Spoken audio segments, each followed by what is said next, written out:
Hello दोस्तों, welcome to my YouTube channel ideal exam. दोस्तों फिर एक बार हम आपके लिए लेके आए हैं जीके जीएस ओनली वन पूछे गए प्रश्न। तो दोस्तों तैयार हो जाइए। उससे पहले आप वीडियो को लाइक कर लें और आप नए हैं वीडियो को सब्सक्राइब करके बेल आइकन को दबा लें। तो दोस्तों शुरू करते हैं। यह रहा आपका पहला प्रश्न।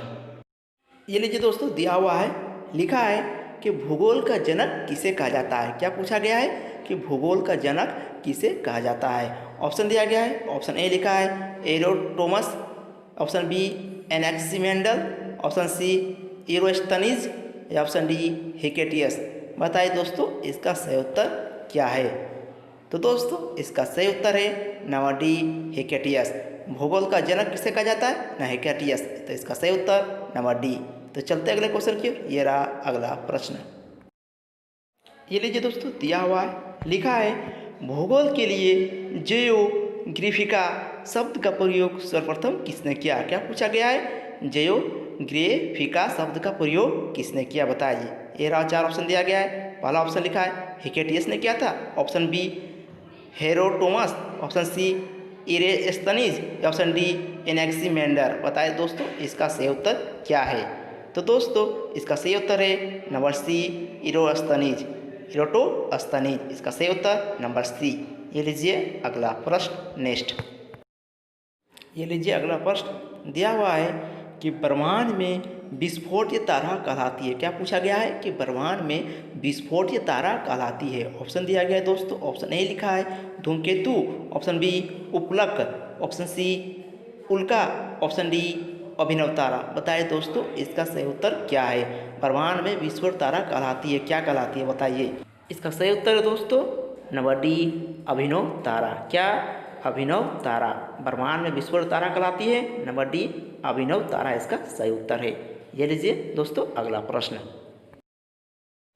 ये लीजिए दोस्तों, दिया हुआ है, लिखा है कि साउथ पोल पहुंचने वाला प्रथम व्यक्ति कौन था। क्या पूछा गया है कि साउथ पोल पर पहुंचने वाला प्रथम व्यक्ति कौन था। ऑप्शन दिया गया चार। ऑप्शन ए लिखा है मैग्नल, ऑप्शन बी अमेरिगो वेस्पुची, या ऑप्शन सी पियरी, या ऑप्शन डी एडरसन। बताइए दोस्तों इसका सही उत्तर क्या है। साउथ पोल पर पहुंचने वाला प्रथम व्यक्ति कौन था बताइए।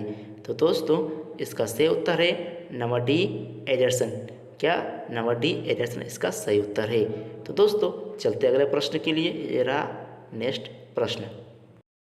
ये लीजिए दोस्तों, दिया हुआ है, लिखा है कि निम्नलिखित ग्रहों में से किसे सौंदर्य का देवता कहा जाता है। क्या पूछा गया कि सौंदर्य का देवता कहा जाता है। बताइए। चार ऑप्शन दिए गए हैं, लिखे हैं। नंबर ए लिखा है बुध को कहा जाता है, नंबर बी शुक्र, नंबर सी बृहस्पति, नंबर डी शनि। बताइए दोस्तों किस ग्रह को सौंदर्य का देवता कहा जाता है। बताइए इसका सही उत्तर क्या है। तो दोस्तों इसका सही उत्तर है नंबर बी शुक्र। इसका सही उत्तर क्या है, नंबर बी शुक्र। तो चलते अगले प्रश्न के लिए। ये रहा अगला प्रश्न।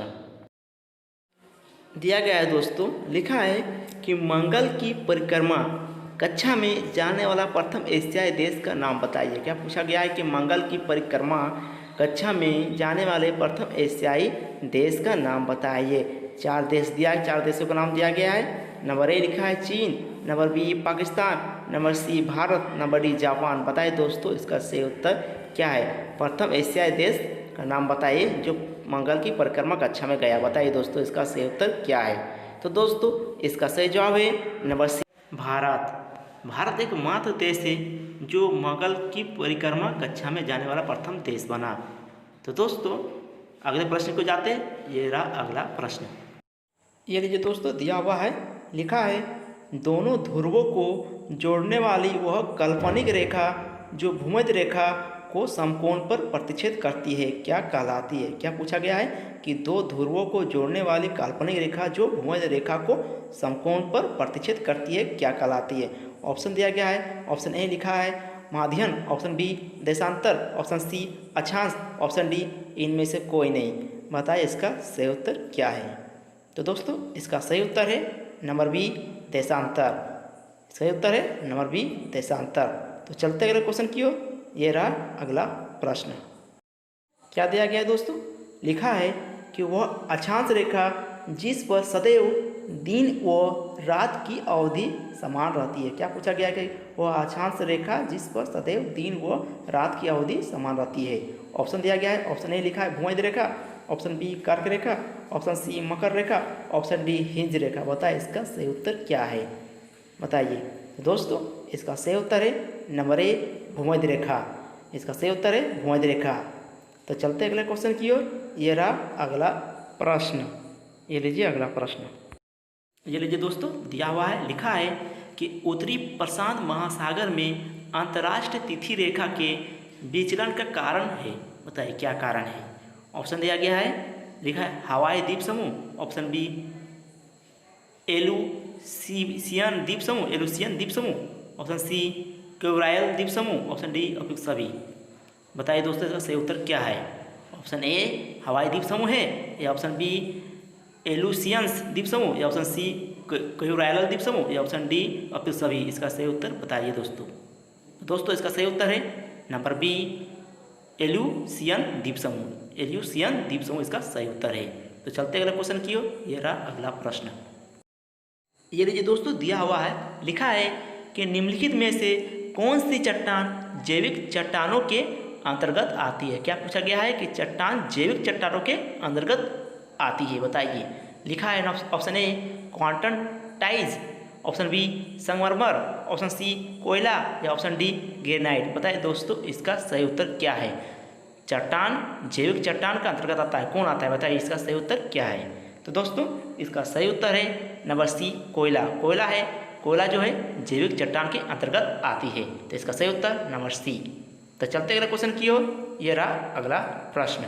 नेक्स्ट ये लीजिए, दिया है, लिखा है कि ज्वालामुखी रिंग ऑफ फायर या घेरा किस महासागर से संबंधित है। क्या पूछा गया है कि ज्वालामुखी रिंग ऑफ फायर या घेरा किस महासागर से संबंधित है। बताइए।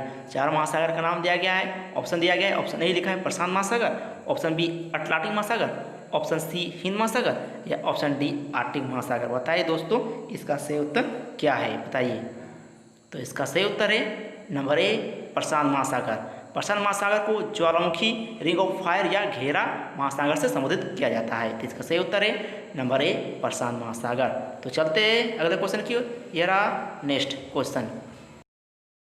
ये लीजिए दोस्तों, दिया हुआ है, लिखा है कि पृथ्वी की सतह के नीचे द्रवीभूत सेल कहलाता है। क्या कहलाता है, बताइए। कि पृथ्वी की सतह के नीचे द्रवीभूत सेल कहलाता है। बताइए। ऑप्शन दिया गया है, ऑप्शन 4 ऑप्शन है। ऑप्शन ए लिखा है basalt, option B laccolith, option C lava, या ऑप्शन डी मैग्ना। बताइए दोस्तों इसका सही उत्तर क्या है। पृथ्वी की सतह के नीचे द्रवीभूत सेल कहलाता है। क्या कहलाता है, बताइए इसका सही उत्तर क्या है। तो दोस्तों इसका सही उत्तर है नंबर डी मैग्ना। मैग्ना को द्रवीभूत सेल कहा जाता है। तो इसका सही उत्तर नंबर डी। तो चलते हैं अगले क्वेश्चन की ओर। यह रहा अगला प्रश्न। ये लीजिए दोस्तों, दिया हुआ है, लिखा है कि अफ्रीका का सर्वोच्च पर्वत माउंट किलिमंजारो अवस्थित है। क्या पूछा गया कि अफ्रीका का सर्वोच्च पर्वत शिखर माउंट किलिमंजारो अवस्थित है, कहाँ है। बताइए। 4 ऑप्शन दिया गया है। ऑप्शन ए लिखा है केन्या में, ऑप्शन बी मालदीव में, या ऑप्शन सी तंजानिया में, या ऑप्शन डी जाम्बिया में। बताइए इसका सही उत्तर क्या है। माउंट किलिमंजारो कहाँ है, बताइए इसका सही उत्तर क्या है। तो दोस्तों इसका सही उत्तर है number C Tanzania. Mount Kilimanjaro कहाँ है, तंजानिया में है। नंबर सी इसका सही उत्तर है। तो चलते हैं अगले प्रश्न की ओर। ये रहा नेक्स्ट प्रश्न। ये लीजिए दोस्तों, दिया हुआ है, लिखा है कि वातावरण में सबसे ज़्यादा ओजोनीय का सकेंद्र कहाँ होता है। क्या पूछा गया है कि वातावरण में सबसे ज़्यादा ओजोनीय का सकेंद्र कहाँ होता है। 4 ऑप्शन दिया गया है। ऑप्शन ए लिखा है आयन मंडल में, ऑप्शन बी मध्य मंडल में, या ऑप्शन सी समताप मंडल में, या ऑप्शन डी क्षोभ मंडल में। बताइए इसका सही उत्तर क्या है। वातावरण से सबसे ज़्यादा ओजोनीय का सकेंद्रण कहाँ होता है, इसका सही उत्तर बताइए दोस्तों। इसका सही उत्तर बताइए। तो दोस्तों इसका सही उत्तर है नंबर सी समताप मंडल में सबसे ज़्यादा ओजोनीय का केंद्र कहा जाता है। तो इसका सही उत्तर नंबर सी समताप मंडल। तो चलते अगले क्वेश्चन की ओर। यह अगला प्रश्न। ये लीजिए दोस्तों, दिया हुआ है, लिखा है कि पृथ्वी के समीप पाए जाने वाली वायुमंडलीय परत को क्या कहलाती है। क्या कहलाती है। क्या पूछा गया है कि पृथ्वी के समीप पाए जाने वाली वायुमंडलीय परत क्या कहलाती है, बताइए। ये 4 ऑप्शन दिया गया है। ऑप्शन ए लिखा है troposphere, option B stratosphere, option C ionosphere या ऑप्शन डी एक्सोस्फियर। बताइए दोस्तों इसका सही उत्तर क्या है, बताइए इसका सही उत्तर क्या है। तो दोस्तों इसका सही उत्तर है नंबर ए ट्रोपोस्फियर। पृथ्वी के समीप पाए जाने वाली वायुमंडलीय परत क्या कहलाती है, नंबर ए ट्रोपोस्फियर इसका सही उत्तर है, नंबर ए। तो चलते अगले क्वेश्चन की ओर। ये रहा अगला प्रश्न। ये लीजिए दोस्तों, लिखा है कि पृथ्वी के अंतरिक्ष संचारण के संबंध में सर्वाधिक महत्वपूर्ण जानकारी का स्रोत क्या कहलाता है, बताइए क्या है। क्या पूछा गया है कि पृथ्वी के अंतरिक्ष संचारण के संबंध में सर्वाधिक महत्वपूर्ण जानकारी का स्रोत क्या है, बताइए। ऑप्शन दिया गया है 4 ऑप्शन। ऑप्शन ए लिखा है अप्राकृतिक साधन, ऑप्शन बी भूकंप विज्ञान या ऑप्शन सी ज्वालामुखी क्रिया या ऑप्शन डी प्लेट विवर्तनिकी। बताइए इसका सही उत्तर क्या है। तो दोस्तों इसका सही उत्तर है नंबर बी भूकंप विज्ञान। पृथ्वी की अंतरिक्ष संचारण के संबंध में सर्वाधिक महत्वपूर्ण जानकारी का स्रोत क्या है, नंबर ए। इसका सही उत्तर नंबर बी भूकंप विज्ञान इसका सही उत्तर है। तो चलते अगले क्वेश्चन की ओर। ये रहा अगला प्रश्न। ये लीजिए दोस्तों, लिखा है कि पृथ्वी के सबसे ऊपरी परत के लिए सर्वप्रथम सियाल शब्द का प्रयोग किसने किया। क्या पूछा गया है कि पृथ्वी के सबसे ऊपरी परत के लिए सर्वप्रथम सियाल शब्द का प्रयोग किसने किया, बताइए। 4 ऑप्शन दिया गया है। ऑप्शन ए लिखा है Holmes, option B Savage, option C Jefferies या ऑप्शन डी डेली। बताइए दोस्तों इसका सही उत्तर क्या है। तो दोस्तों सर्वप्रथम सियाल शब्द का प्रयोग किसने किया है, इसका सही उत्तर है ऑप्शन बी सवेज ने सियाल शब्द का प्रयोग किया था। तो इसका सही उत्तर नंबर बी। तो चलते अगले क्वेश्चन की ओर। ये रहा अगला प्रश्न। ये लीजिए दोस्तों, लिखा है कि महाद्वीपीय प्रवाह सिद्धांत के प्रणेता है। क्या पूछा गया है कि महाद्वीपीय प्रवाह सिद्धांत के प्रणेता है। ऑप्शन दिया गया है 4। ऑप्शन ए लिखा है प्राट, ऑप्शन बी वेगनर या ऑप्शन सी ग्रेगरी या ऑप्शन डी होम्स। बताइए दोस्तों इसका सही उत्तर क्या है। महाद्वीपीय प्रवाह सिद्धांत के प्रणेता कौन है, बताइए इसका सही उत्तर। तो दोस्तों इसका सही उत्तर है नंबर बी वेगनर। वेगनर ने महाद्वीपीय प्रवाह सिद्धांत के प्रणेता माने जाते हैं। इसका सही उत्तर है नंबर बी। तो चलते अगले क्वेश्चन की ओर। ये रहा अगला प्रश्न। ये लीजिए दोस्तों, दिया है कि उच्च दाब क्षेत्र से भूमध्य सागर की ओर चलने वाली पवनें होती है। क्या पूछ रहा है क्वेश्चन में, लिखा है कि उच्च दाब क्षेत्र से भूमध्य सागर की ओर चलने वाली पवनें होती है।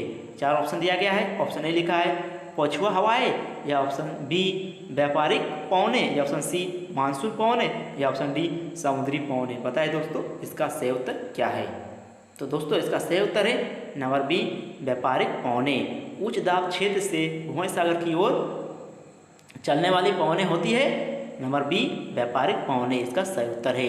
तो चलते हैं अगले क्वेश्चन की ओर। ये रहा अगला प्रश्न। ये लीजिए दोस्तों, आखिरी प्रश्न दिया हुआ है। लिखा है सिरको एक नाम किस अर्थ के लिए प्रयुक्त होता है। क्या पूछा गया है कि सिरको एक नाम किस अर्थ के लिए प्रयुक्त होता है। 4 ऑप्शन दिया गया है दोस्तों। लिखा है ऑप्शन ए एक स्थानीय पवन के लिए, ऑप्शन बी एक ज्वालामुखी के लिए, ऑप्शन सी एक द्वीप के लिए या ऑप्शन डी एक महासागर के लिए। दोस्तों आप लोग इसका जवाब कमेंट सेक्शन में दे सकते हैं। और दोस्तों अगर वीडियो अच्छे लगे तो लाइक कर ले, सब्सक्राइब कर, साथ बेल आइकन दबा ले। इतने मेहनत किए दोस्तों तो एक लाइक तो बनता है। तो अभी के लिए इतना ही, मिलते हैं अगले वीडियो में। तो अभी के लिए गुड बाय, स्वस्थ रहिए, अच्छे रहिए।